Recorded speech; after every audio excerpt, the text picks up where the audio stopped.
Good morning, good afternoon, or good evening, everybody. I'm here to give you guys a recap on the new episode of Tower of God, or Kami no To, which is on episode 3 out of the 13. This episode felt a little fast. I mean, the way how I'm gonna explain it is gonna be a little simple. But if anything, let's talk about one character, and that is Kun himself or something.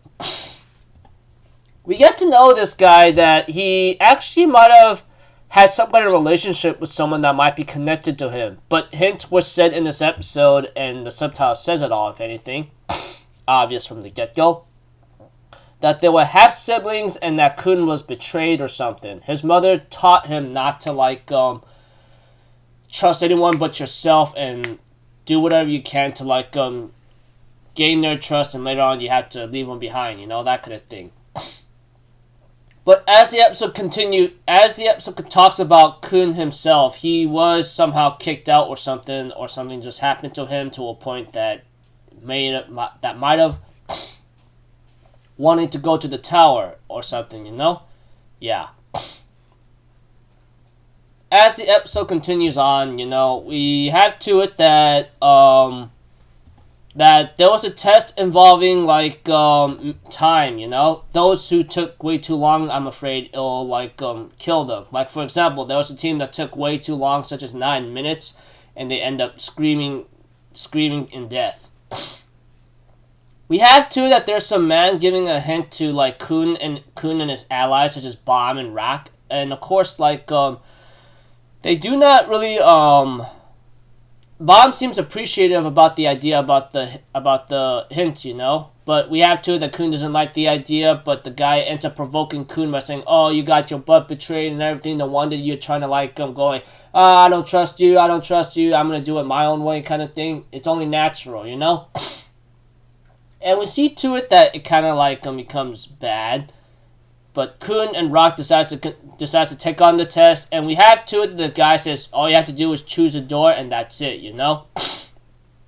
And time was being involved here and there, but we have to it that before 5 minutes was up, Rock just chose the door right away, and it turns green. And of course, the guy says all you have to do is choose a door in less than 5 minutes, and that's it. Of course, Kun doesn't understand, and he seems upset about it. But the guy, his name is Hung Soon, I think Hung Soon. Let me see here. All I know is he was in charge of the next test or something, and etc. Hun Sung Yu. He was the one that was in charge of this test where you had to choose a door within 5 minutes. And of course, so many other people passed the test because it was just based on instinct. Or we also see our Shibisu, our guy in the purple clothing. He will be the one to just think really greatly with his brain or something quicker than Kun, And we have to it that we have to it that there's a bonus test involved, but there's a reason for it, because apparently there were there was 3 people that somehow passed the test involving test 1 and test 2, Test 1 is where you kill a lot of people until there's a certain number. And test 2, along with that's combined. You have to choose three allies, or a couple allies. And it looks like to me it's already hinted at, and it's already confirmed in this episode, that Rahel is actually part of this climbing tower thing. And it looks like to me Hung Sung Yu realizes that, asked the guy who gave the test that is that a regular or a princess of Jahad among them. He said he doesn't really know right now, but we have to it that that if they don't find it out, or something goes out of control of their jurisdiction while they are responsible at the same time, or if it's out of breaking the rules or something else has happened, then guarantee they will have their heads literally executed, because that's not supposed to happen anytime soon. But as the episode continues on, we have to it that that Bomb and Shibisu have a little moment of bonding for a bit, and they end up having to talk with each other, And there's a bonus test that they could take, if you like pass this test, then you pass all the other tests, you know, and that we get to see Leroy Rowe, or the guy with the blonde hair. Sorry, I don't really tend to remember a lot of characters unless they have a lot of screen time or the name is said many times over and over, you know. But all I know is like he's the one that's administrating this test, and he says like you're playing a game called the Crown, or King of the Room, or King of the Hill, for example. Because this is how the game works. You have your teams protecting the person who's wearing the crown, you know, and you have to hold out for those couple of rounds or something, etc. And that if you hold out for those 5 rounds or something, then you get to like win the entire game. But if the person with the crown leaves the chair, then they lose, you know. So you have to like whoever takes the crown, you have to sit on that chair. Your 2 allies have to protect you from anyone else, and that if they kick you off or take the crown from you, guarantee.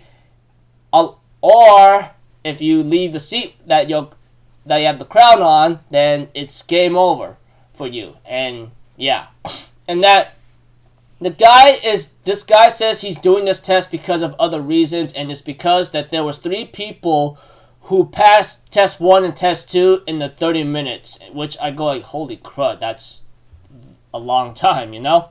No, that's very fast. Not to mention, one of those faces is already familiar, and we get to see Shibisu along with Hat and Anorak having to play the first round, and we have to it that Anorak will later on do some kind of wind ability that will cause a cloak to fly off a bit, and it looks like to me we already know who that person is. Like, it's already obvious from the get-go. The moment I saw those freckles and that yellow hair, and then it's shown again and her hood is off, Rahel is here. Even Bomb is sensing her right now, and it looks like to me they may have to come face to face, but we'll have to see. I mean, like, I don't know what Rahel is really doing there right now. I mean, it's really complicated and confusing right now. I mean, I thought she entered the tower already just to go, but there might be other reasons involved. And a lot of people say that this series has a lot of deep meaning, and they say something about the opening being a little like spoilerish, which I didn't bother like paying attention too much of it, you know. I mean, like I was busy multitasking, looking at my mobile device while waiting for the opening to finish, you know. So I guess maybe I'll find out next time, but who knows. But what Rahel is doing there, along with her 2 allies, are the only ones that passed test 1 and test 2 in the 30 minutes, and they're the only survivors, is questionable. What abilities do they have, or what is it that they got? But guess we're about to find out, or I'm about to find out. Those who are just webtoon readers, I'm pretty sure you must be very teasing right now, and I'm pretty sure there's a lot of people who are very impatient to want to like read the webtoon right away, which I can't deny the fact that I would love to read it right away, but I'm not waiting it off, okay? Maybe until the series is over and I'll think about it, but we'll see. So until then, I'll see you guys in the next video. I'm Alpha Zero. Have a good day. I'll see you guys next time, alright? Peace out. Bye-bye. Toot-toot-toot!